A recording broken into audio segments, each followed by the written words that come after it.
Committee के सामने आपकी दिल्ली विधानसभा का जो परिसर है, ये परिसर एक ऐतिहासिक बिल्डिंग है। जब कलकत्ता से अंग्रेजों के ज़माने में जब कलकत्ता से दिल्ली राजधानी ट्रांसफ़र की गई थी, तो उस वक्त ये बिल्डिंग बनाई गई थी 1912 में। इस बिल्डिंग में 2022 में तत्कालीन स्पीकर श्री रामनिवास गोयल जी के प्रयास से ये पता चला कि एक कोने में एक फांसी घर था। उस फांसी घर में स्वतंत्रता सेनानियों को फांसी दी जाती थी। स्पीकर साहब ने, तत्कालीन स्पीकर साहब ने मुझे एज चीफ मिनिस्टर बुलाया कि इसको हमें टूरिस्ट्स के लिए खोलना चाहिए ताकि लोग इससे प्रेरणा ले सकें। हमने उसका इनॉग्रेशन किया। अब जब से इनकी सरकार आई है, ये साबित करने में लगे हुए हैं कि वो फांसी घर नहीं था, वो टिफिन रूम था। मैं समझता हूं कि स्वतंत्रता सेनानियों का इससे बड़ा अपमान नहीं हो सकता।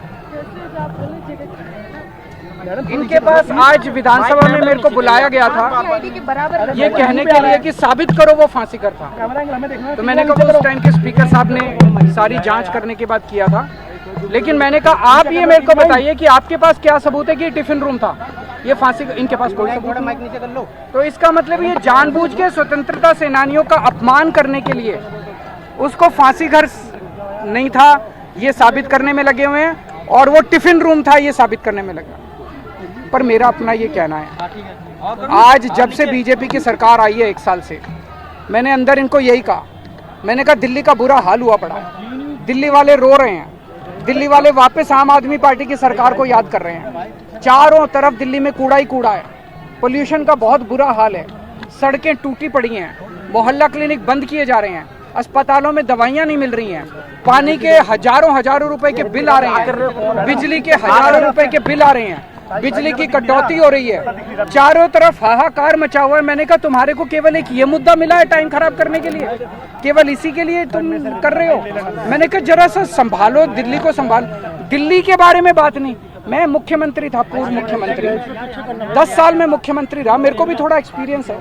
मुझे खुशी होती अगर इनकी कोई कमेटी मेरे को कहती केजरीवाल जी बताइए सीवर कैसे ठीक करें, बताइए सड़क कैसे ठीक, मैं अपने एक्सपीरियंस से शेयर करता। मेरे को इससे कोई लेना देना कि इसकी सरकार है, मैं तो चाहता हूँ कि दिल्ली सुधरे, लेकिन इनको दिल्ली चलानी नहीं है, इनका मकसद ही नहीं है दिल्ली, केवल राजनीति करना है। और सबसे बड़ा दुख मेरे को इस बात का हुआ कि स्वतंत्रता सेनानियों को जब फांसी दी जाती थी, ऐसे स्थान को ये लोग ये साबित करने में लगे हुए हैं कि वो फांसी घर नहीं है और वो टिफिन रूम है।